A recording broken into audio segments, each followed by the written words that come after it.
it's wild out there with all these opinions. And I think being an animal in animal rescue, and I used to be like positive only at one point in my life, and then realized it doesn't work, and only like you can get very far with it, but it's not going to stop a behavior. Welcome back to our podcast. Hey guys. What do we want to talk about? Miss Page, our beautiful media manager, had a good topic. She did. What is it again? Paige? Ella, our beautiful media manager number 2. It's a good idea, Ella. And she would know because she probably is more on tabs on what we've talked about recently than anyone. So She is. So reactivity versus aggression, the difference. Yes. And then I think this will finally tie into our discussion about suppression. Yes. And things like that. Yes. Suppression is a scary word. Yes. Trigger warning. We're going to say suppression. Yes. Humans are expected to suppress a lot of their emotions. It's true. You can't punch and you should. the lady at the freaking store for buying the last turkey. You have to suppress your behavior, you know? You do. You can, but you would catch charge. And which brings up an interesting discussion that if we are domesticating dogs, right, and expecting them to live in a human world, You are suppressing them. you are suppressing them already. And on top of that, if we want them to live in a human world where suppression is an everyday, even every hour, common occurrence. I mean, how many times do I interact with people that I want to look at them and be like, you're really stupid. Yeah. And I don't. Yeah. So that means I'm actively suppressing myself on a daily basis. And if I have a dog who has to live daily life with me, of course they're going to have to be suppressed. They're an animal. They're more of an animal than I am. Yes. And an instinctual animal that can make terrible choices. Devastating choices, really. Suppression seems to be like a buzzword, and like all the positive force-free movement wants to say it's so negative to suppress a behavior, but it's actually necessary. It's extremely necessary. That's how you address reactivity and aggression. Yeah. Sometimes you got to suppress that stuff. Yes. It's like a dirty word to most, but I guess, so what would you say the most common arguments are for why suppression is bad? that it shuts down dogs, that it ruins your relationship, that the dog is scared of you, things like that. I think they also commonly say that, like, it will eventually create just like a fallout of like a loaded cannon where the dog's just going to lose it one day and just kill something because you're suppressing it. If you're doing it incorrectly and you're making it unclear to the dog what the expectations are, sure. Because you're going to build frustration and confusion, which if a dog already is leaning towards reactivity or aggression, that means that they're going to deal with confusion and frustration with more aggression in those instances. So, and here's the thing, guys. When we talk about this stuff, I've never once in my life said that it's impossible to ruin a dog with balance training. You can 100% do it. Yeah, they're very shitty balance trainers. Yeah, like you can create, like all of the things that people claim happen from using balance training if you're just a really bad dog trainer. I've had a couple clients start recently with dogs that have aggression issues.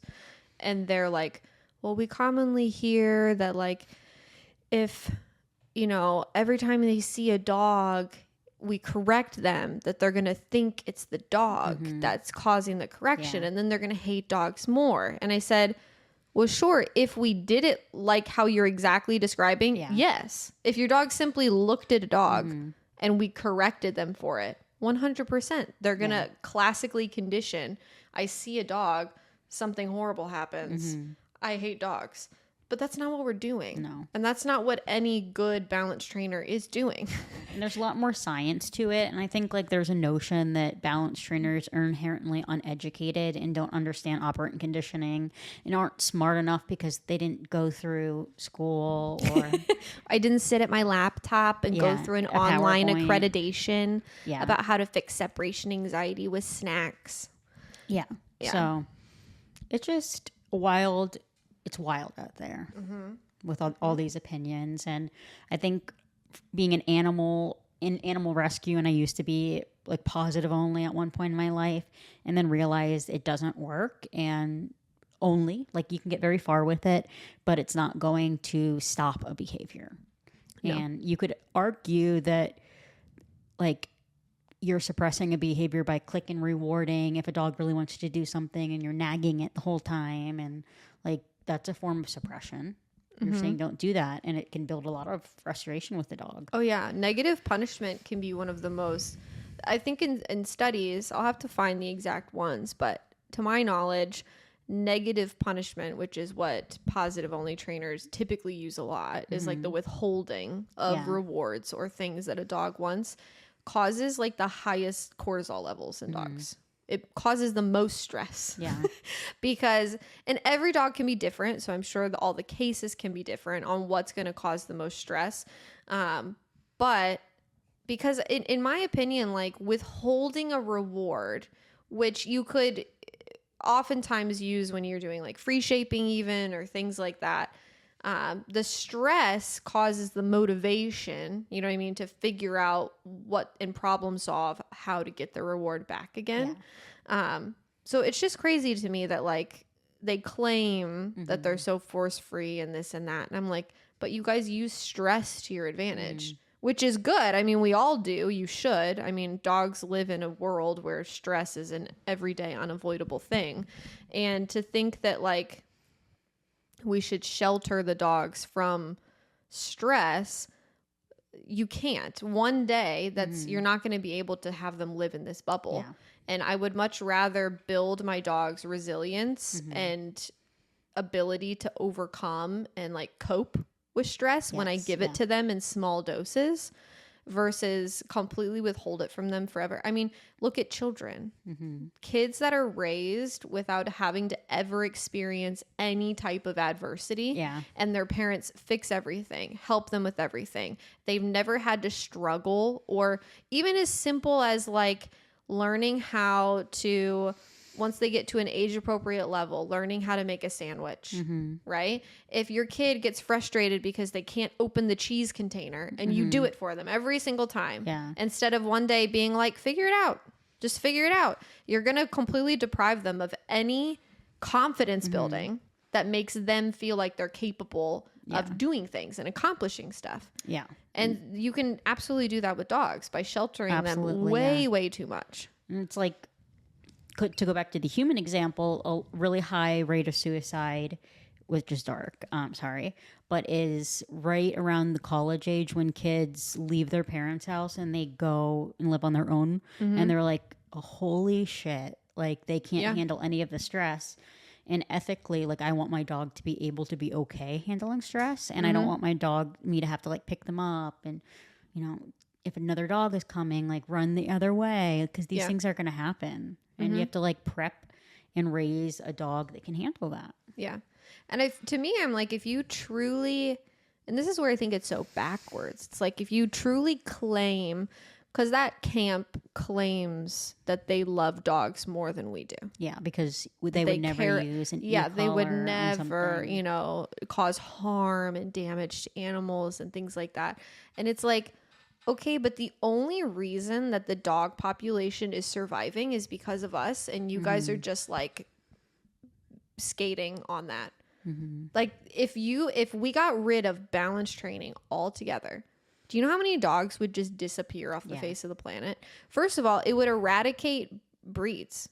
Like you couldn't have shepherds anymore. You couldn't have Dobermans anymore. You couldn't have pit bulls anymore. You couldn't have Rottweilers anymore, because if you can't train those powerful breeds using tools to be able to enable you to have control over a predatory animal, then we just couldn't have them anymore. Yeah. There's no way that we would be able to have any type of control over them in a reasonable fashion.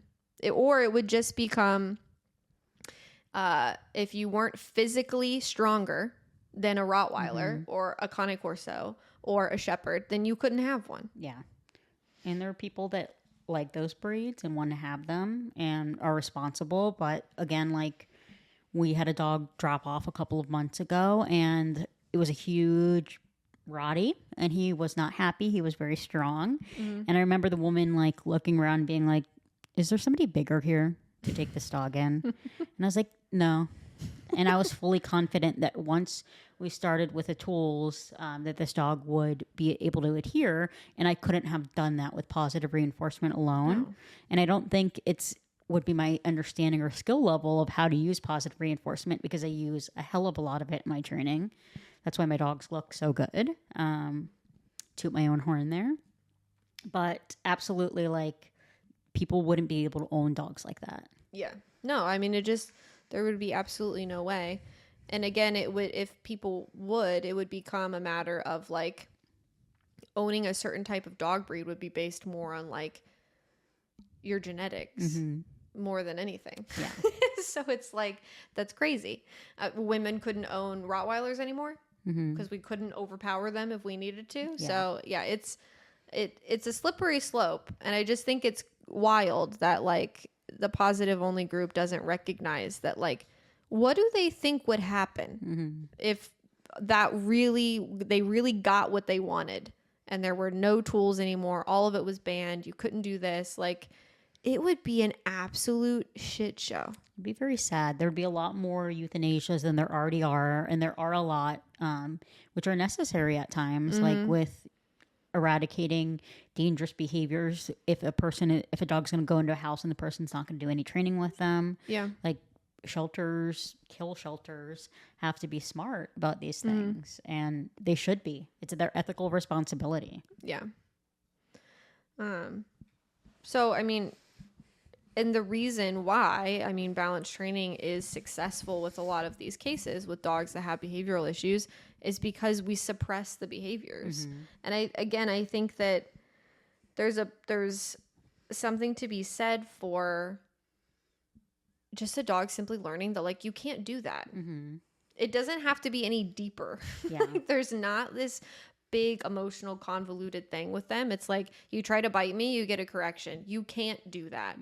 And that's how black and white it is. I mean, with the same way where if a dog did that in a setting with other dogs, and this is where I always get so hung up, is I'm like, I don't understand how you could look at dogs interact with each other and then still be like, yeah, we shouldn't use corrections and training. It's like, that's their own language. That's all they use is negative reinforcement and positive punishment. I don't know that I've seen a dog use positive reinforcement with one another. So it's like they use negative reinforcement through spatial pressure. Yes. And then they use positive punishment when they give corrections to each other. Like, that is literally how they communicate. Yeah.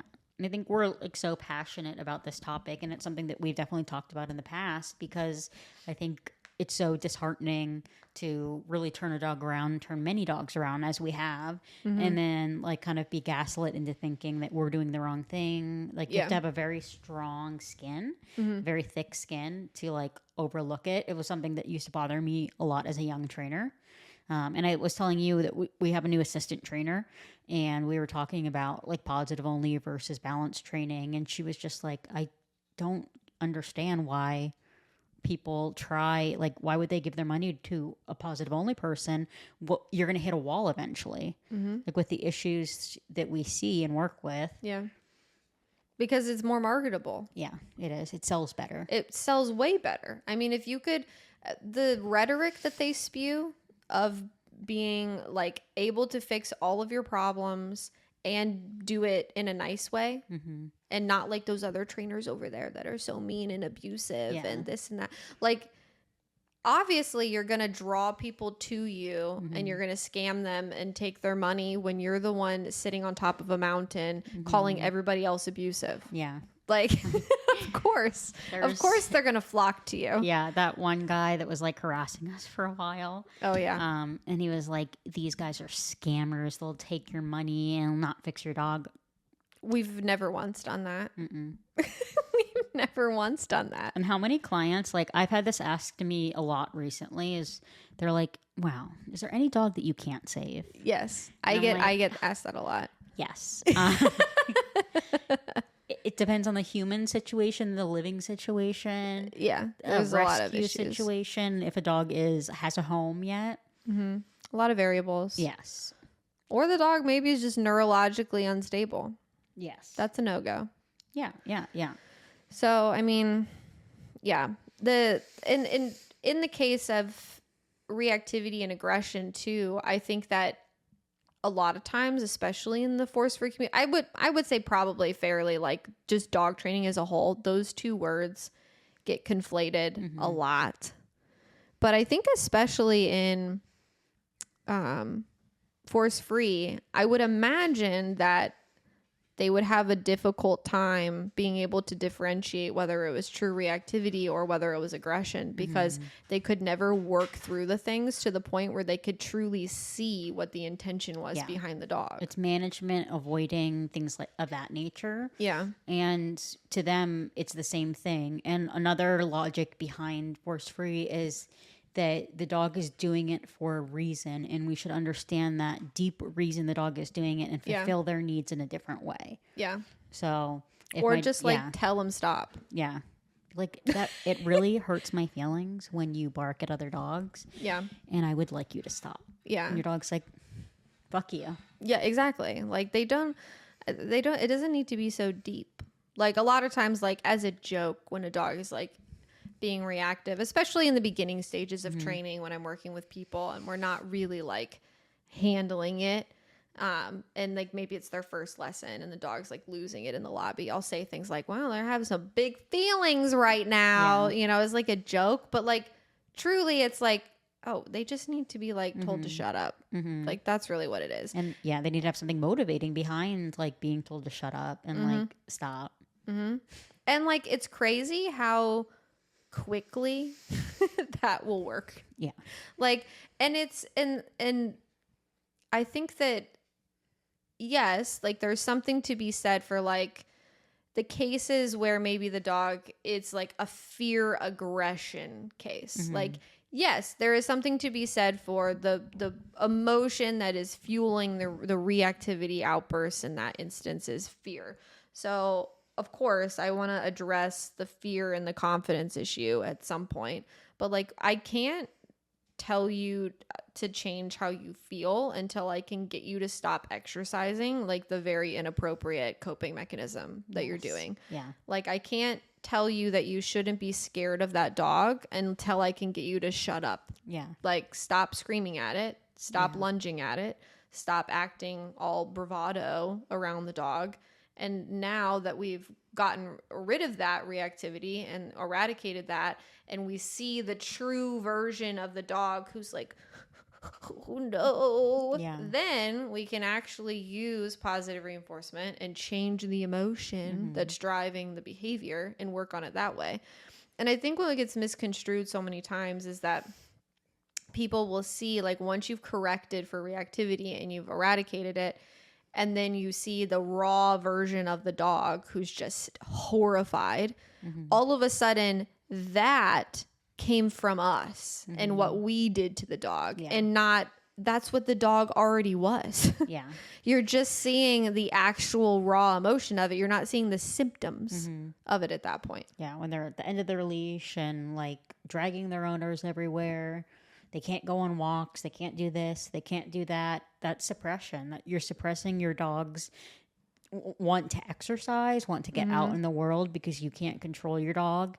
But it's mean to tell your dog no and set boundaries. Like, exactly. I don't understand. I would rather suppress individual behaviors in my dog and allow them to experience the world in its full capacity than have to suppress their entire lifestyle.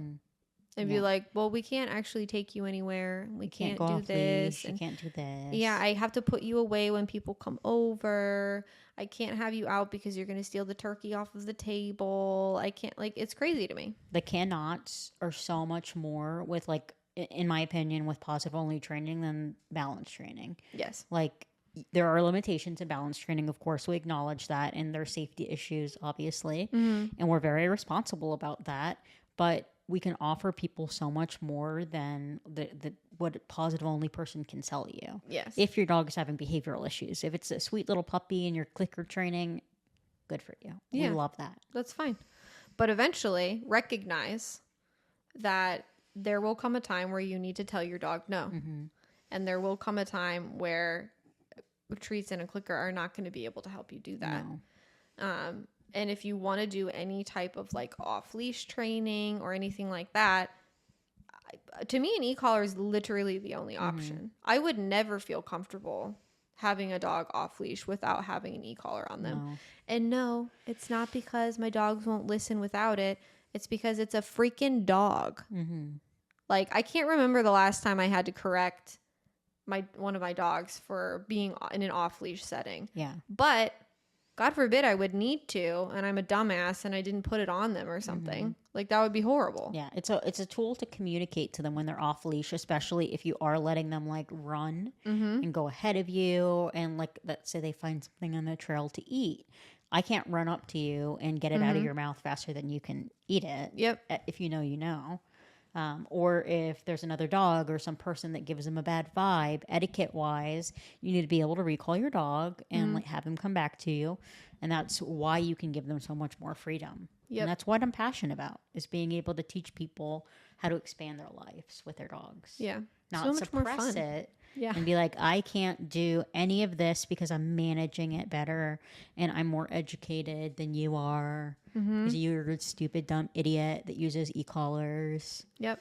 Like, when we take clients that have been told all of the can'ts, right, from other trainers. Well, I mean, you can't live here anymore. You have to move out of this apartment because your dog's reactivity. Oh, you can't take them on a walk within 100 feet of another dog. Oh, you can't do this. You can't do this. You can't do this. When we see those lists flip from that to you can stay in your apartment. You can go on walks. You can take them to the brewery. You can do this. You can do that. You can have them socialize with your parents' dog. Whatever the situation is, how in the world could you say that I'm suppressing anything in a bad way? Yeah. Like, that doesn't make any sense to me. And I think like what Paige or Ella's topic was like aggression versus reactivity, and like if they're one and the same. And a lot of people have a misunderstanding. Like, how many clients will be like, my dog, when he's on a leash or behind a gate, he is terrible. He's aggressive. He wants to kill another dog. But the second I let the leash go, or like he's out of the gate, he loves other dogs. Yep. And that's very popular for people to say. Yeah. It just builds frustration. Yes. And the tension, whether it's the leash or a barrier or whatever. It creates a lot of tension and frustration, and through just continuous conditioning of that over and over and over again, it gets worse and worse and worse. And then what's interesting, though, and what can confuse a lot of people, is that even a dog who isn't actually aggressive, like, aggressive dogs are somewhat rare.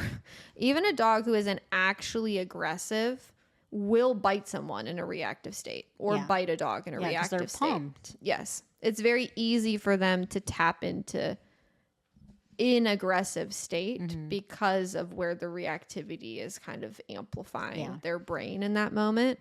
That doesn't qualify them always as like an aggressive dog. But it can definitely happen. Like, a good example is dogs that are very friendly, but like bite the mailman because they spend all day. If you guys didn't know why your dog hates the mailman, I'm about to tell you. Listen up. The lure is about to drop. This is why they hate the mailman, or delivery people in general, because every time that person enters your property, they come right up to your door. Your dog's going ballistic, okay? Losing their marbles. Yeah. They're having the best time of their life. They're like, They're saying every curse word they know that they've ever heard you utter. That's what they're screaming at this thing. And then guess what? That person leaves. And the dog's they leave. And the dog is like, mic drop. Get the fuck off my property. Yeah. That's right. Get out of here. Yeah. He's like, okay? Take your sorry ass off my lawn and don't come back. And then guess what? They do that every day for years, theoretically. And then what happens one day? Your door is cracked. They break through the screen. Your window's open. The screen is there with a little tear in it, right? We've got a little weakness in there. And all of a sudden, your dog is out the door, ripping apart the pant leg of that mailman. And you're like, Fluffy, you love everybody. Why would you do this? The reason is because for years, Fluffy has held extreme power over this delivery person, being like, I tell you what to do. You come into my space, I scream at you, and then through that negative reinforcement, the threat goes away, and she says, I'm going to yell even harder next time. Yeah. And then all of a sudden, she's in that pumped up state, gets loose, and she's like, I'm going to bite this guy. Yeah. He's going down. Truly, like, terrifying. Like, in my neighborhood specifically, I don't even feel comfortable walking my dogs because there's so many screen doors, and the dogs are like slamming the screen doors, and it's like that movie 13 Ghosts, like when they're in their jail cells going fucking ballistic. Or the Eras Tour. Yeah. With Taylor Swift. Oh. Didn't she have all of her past selves in glass boxes? Yes. Yeah. So then they're like banging and you're walking by and you're like, you're like, it's only a matter of time. Yes. And it's crazy because that is so easy to fix. Yeah. It's so easy to fix. And that's another like issue. Another topic is that they're like, do you really want to take the quick way out? Like, yes. Yeah. Absolutely. Why would people go to a like library and use a card catalog when these days you have the internet? Yeah. Just if you're going to say that like us using tools and the quicker way out is somehow less effective and just like more stupid, essentially, like we're not as intelligent as you, then you need to hold that same criticism of anybody who uses newer technology for convenience and for efficacy. Yeah. Like, you didn't have to like convince people to start using the internet for research instead of going to a card catalog at a library. No, it was just better. Yeah. So people did it. Easier. It was better. And you can move past things so much more quickly when you're in a position where you're able to punish it and say, I don't like that behavior you just did right there. A consequence is now attached to that behavior. And if you do it again, a consequence will be attached the next time as well. Yep. Versus maybe in 2 sessions of that, the dog performing that, they stop doing the behavior. And then the mailman comes up and you're being like, you didn't bark. Good job. Here's a reward. Yep. And then we can positively condition the mailman. Yeah. It's amazing, guys. It's not that complicated. Yes. What do you qualify, Bridget, as like an aggressive dog? If you're going to say, like, I will say to people like, oh, your dog is exhibiting aggressive behaviors at times, but that doesn't actually mean that I think that the dog is aggressive. And I'll clarify that to them. But what would your definition be of like aggression, like true aggression? I'd say like biting and bullying a dog where you can't figure out the root cause of it, and it just happening sporadically rather than it being predictable. Like the dog that freaked out about the blender, for example. That was an aggressive dog that had something screwed up in it. Dogs that bite people, like, again, and it's not predictable. Like, you weren't near their food, you weren't petting them, you weren't doing anything, and they just rushed you and bit you. Yeah. Things like that, I would say, would be true aggression. Yeah. Or there's fear aggression where they're terrified and they want to create space and they bite and they flail and they scream and it gets the scary thing to go away. Yeah.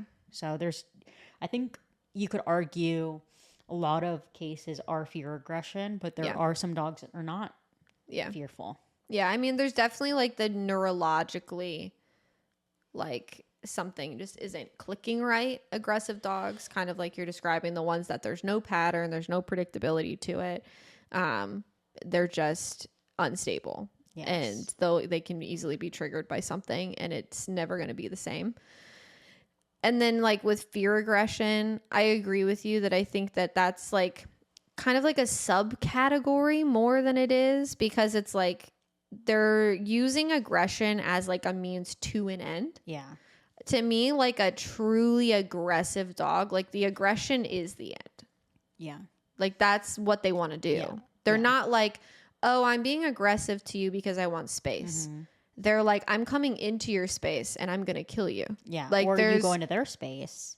Yeah. So like I think there are true aggressive dogs that aren't neurologically unstable. Yes. I think that there is patterns and predictability to their aggression at times.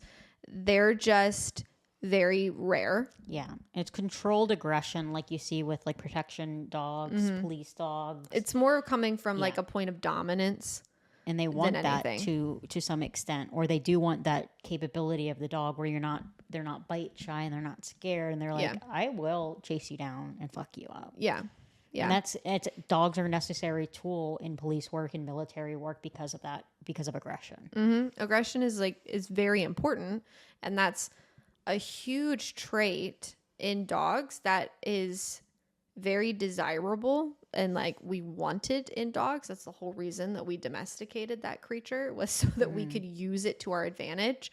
I think that as keeping them as pets has skyrocketed over the decades, that it has become a less and less and less desirable trait. Yeah. And it's somewhat sad to see in certain contexts, because you're seeing it eradicated from breeds that was their entire purpose. Like show line German Shepherds. What?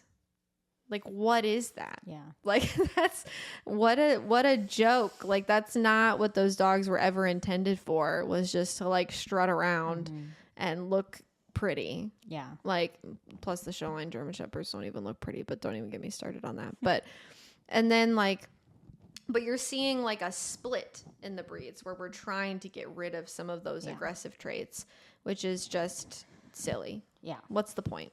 Or like when people adopt a dog from a shelter, and then, first 3 months, dog is great. And then we start to see aggressive behaviors forming because they're a spoiled brat, and they learn that aggressive behaviors get them what they want. Most recently, I adopted, like, I don't know if I talked about this already, but I adopted a super senior, like a 12-year-old dog, and you'd think, oh, so sweet. He is not. He hates my husband. Surprise. Yes. And like I'd let him sleep in bed with me. Okay. Shoot me. Okay.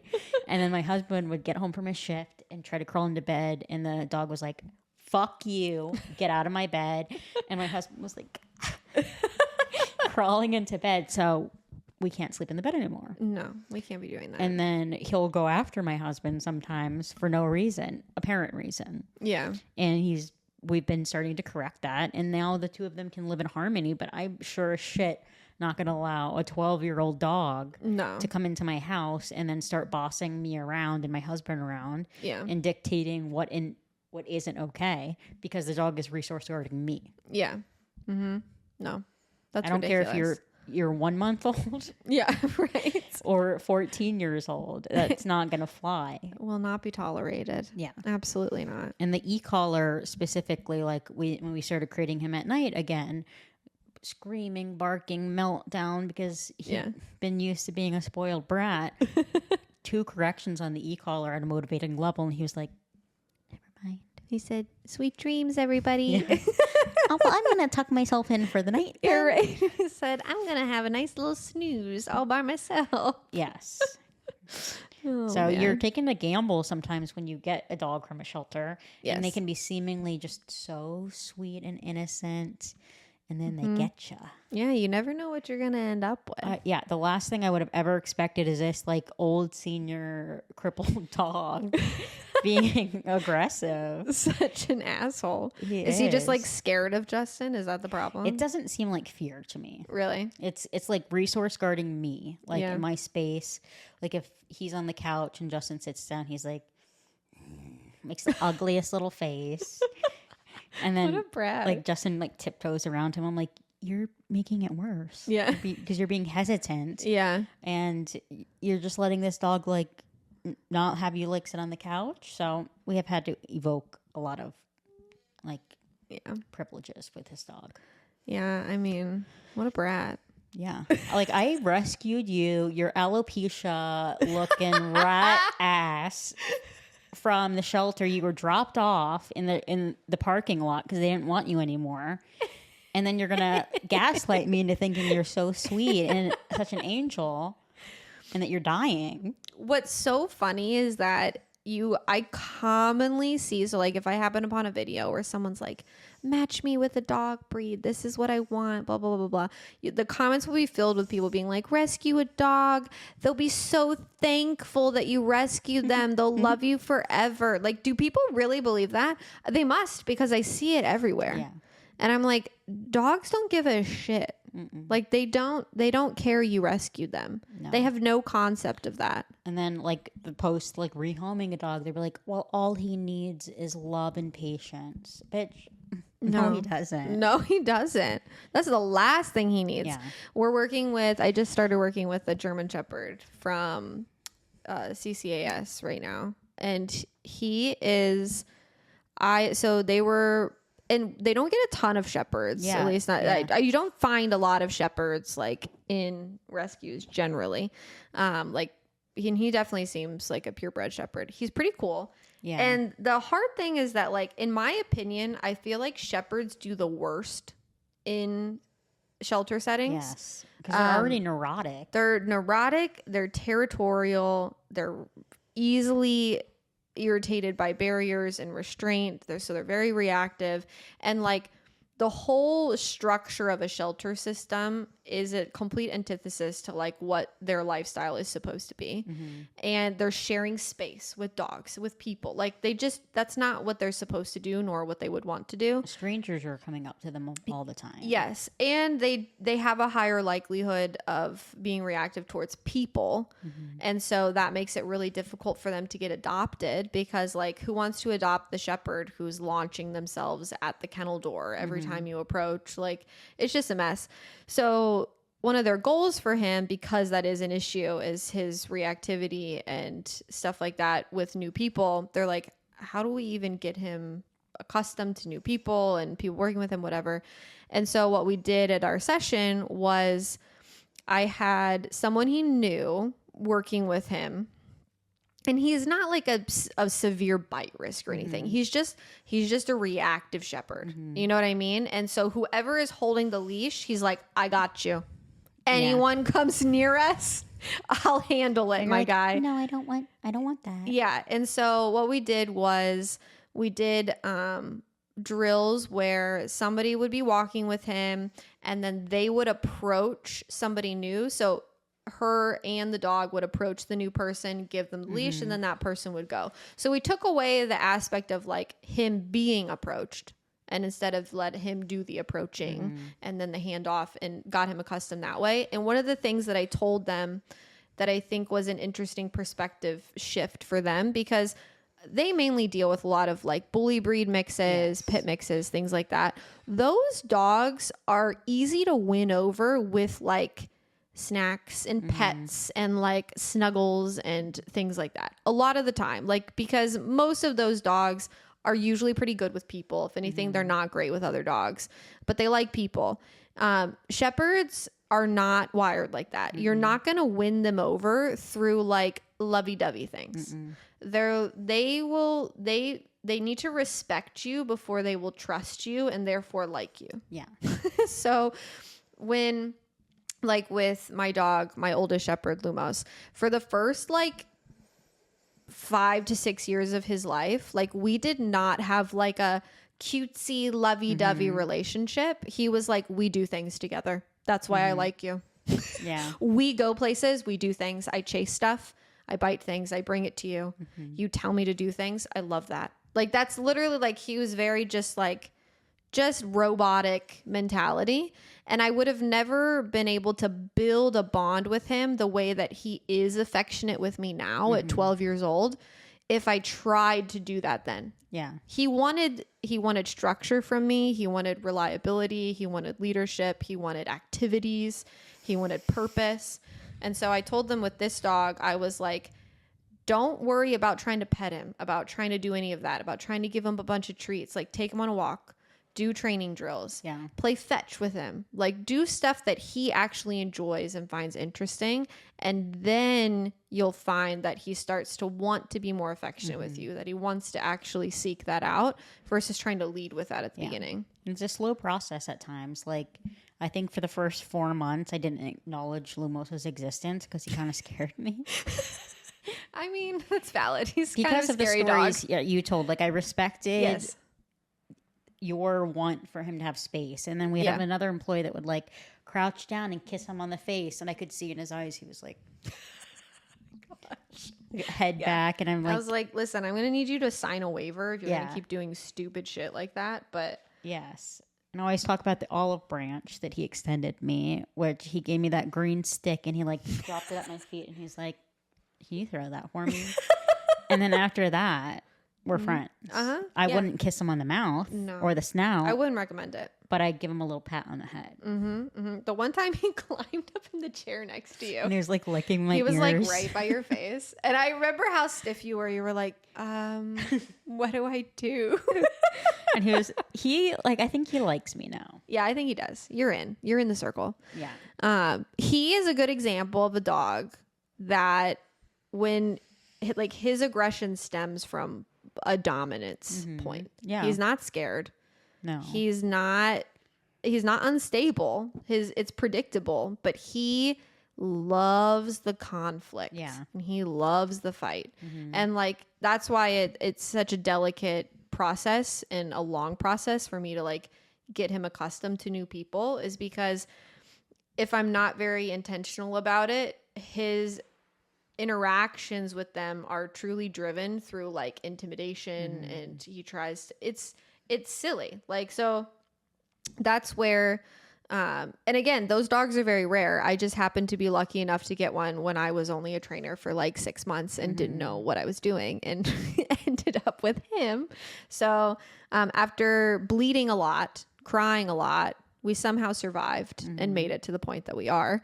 But I think, and again, those dogs are super rare, but they exist. And I don't think people fully appreciate the depth of it and the seriousness of a dog's behaviors like that until you actually experience it with one. Yes. And like having a dog that is aggressive and thinking that something must have happened to them to make them like that. Oh, might have, but that's not one experience has made them aggressive. It's a combination of experience. It's maybe even being a spoiled brat. Yeah. And getting everything they want. Like, I can guarantee you that this dog that I adopted got whatever he wanted whenever he wanted because of how he acts. He had alopecia and was not well taken care of, and I could have been like, oh, he was abused. Poor little guy. But his personality does not show that he was abused. He's very loving. You can tell that there was no abuse there. Yeah. Maybe some like passive behaviors, but no abuse. Yeah. And again, I think he's another good example of like, he is using aggressive behaviors as a means to an end, though. Yeah. Like, if Justin just like bowed to his every whim, stayed away from you, never went near you, all that kind of stuff, then you would probably never see the aggression. You know what I mean? It's like it pops out because he's like, I'm using this as a way to accomplish something that I want, you know? Like Lumos approaching people that he doesn't know and staring at them in the eyes like this and just waiting for them to challenge so that he can be like, okay, now I'm going to attack you. That's not a dog who is like, oh, I'm trying to accomplish something using this aggression and here's my goal. No, the goal is that I find conflict because I enjoy conflict, you know? And that's just a little bit different. We recently, like, this like very Instagram famous dog trainer like was talking about one of our videos and she's like, I don't remember who it was because they're not worthy. She didn't say that, but it was the air. Yeah, she didn't want to tag us in it because she didn't want us to know that she was talking about us. And I she's think like, is what dogs it was. don't enjoy conflict. We're like, what? Yeah, it was crazy. They do. They do. They can. Not They all can. dogs, but Not dogs all can dogs. enjoy conflict. And I think you saying that dogs do not enjoy conflict shows your skill level as a trainer and your mindset as a trainer, unfortunately. Yeah. And that could be great on Instagram where you're going to get millions of likes for your video, but it's not reality.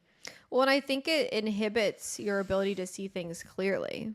Like Mia Skogster, the trainer that competes in bite sports that I was talking about the one time where I said when we were listing trainers we really liked, she actually just posted something the other day about the type of dog we're talking about, where she's like, everyone in the sports world thinks they want that dominant, intense, aggressive dog. And she's like, but you probably don't. Like, those dogs won't work for you because they love you.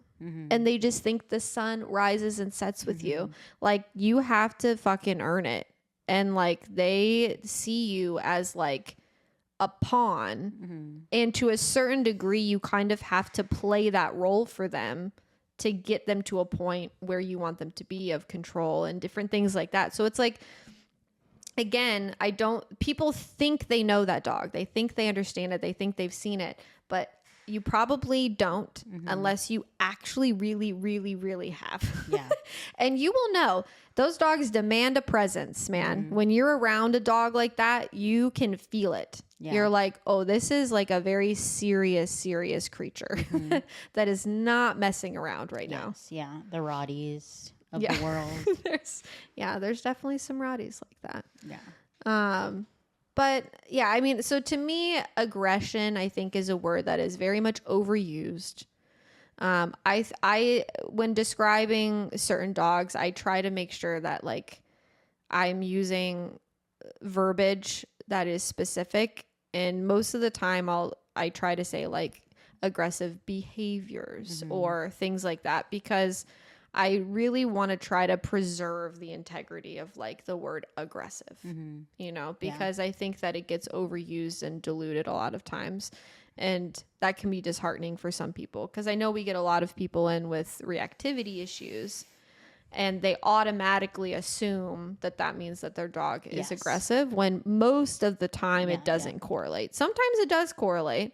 Most of the time it does not. No, it's like, they're always shocked when we do social and the dog is opened up so much, or during our board and train when we send them videos of the dog opening up, and it's truly like a beautiful thing to see. Yeah. And then they realize like it's just really like the dog is out of control and doesn't know how to act. Yeah. And is inherently very stressed because they don't know how to act. And then when you set boundaries, instead of that being mean and nasty and fallout's going to happen, it helps guide your dog with saying, okay, this is allowed and this is not allowed. Yeah. And I'd rather somebody tell me what is allowed versus what's not allowed than me to guess. My last thing that I'll bring up here, one of a form of suppression that I think is extremely useful, that's another trigger word that people are really gonna hate, is flooding. Oh yeah, I think it's so useful. Yes, at times. Yeah, and it is. It really is, because when there's so much to focus on, they're like, oh my god, all my triggers are present. Yeah, they're more subdued, and they're like, wait. Yeah, so that stress can push them out of. Yeah. It forces them to be in the presence of their triggers without being able to rehearse their coping mechanism. It's like a humbling experience. Yes. And one example that I'll give as we wrap this up is this like pit mix thing I'm working with, who is extremely reactive. And then we did a social with him to see, like, is this real? Is it fake? Whatever. It was pretty real. He had some aggressive intent behind the reactivity. And so when I put him with a dog, I had just had one dog out, and we let him in there, and he immediately beelined and went to attack the dog. And he was not going to stop. I had to rip him off. He was muzzled, by the way, of course. I rip him off. And then as I'm holding him, I opened up 3 more kennels of dogs and just we had probably then a group of like 5 dogs in there, and I let him go, and he's like, just standing there like, oh my gosh. The owners, I think, were probably like, what the heck is she doing? Like, why is she letting more dogs out here? But in that moment, obviously, like, I knew if I released him again with just one dog, he was going to beeline it right back to that dog. But if I gave him a myriad of options, he was like so overwhelmed that he just kind of froze. And he was like, okay, well, which one there's so many of them. How do I pick one to do something to? And that in that moment was like it flipped a lot of things for him. That we've done like 3 or 4 socials since then. Never had that happen again. And it's only been like massive improvents. Yeah. And And the dog's got not some scared. really cool video of it and everything too. And no, he's not scared. You'll see in the video, like, but those are those moments where flooding can be like so effective. And it, to some extent, there's flooding in a lot of the training that everybody does. Like when you're taking your dog to a park for the first time, that's can be considered flooding, even if it's not acting nervous and they're like overstimulated. Yeah. That can still be flooding. There's many different options of how it looks, and it's always inherently negative, or the rhetoric behind it is it's negative, but it's not. No, it's not. It's how you use it. It is. But yeah, thanks for joining us for our conversation today, guys. If you have any thoughts on reactivity or aggression or flooding or suppression or all of the really fun buzzwords, let us know. Yeah. Let us know. Thanks. Bye. Bye.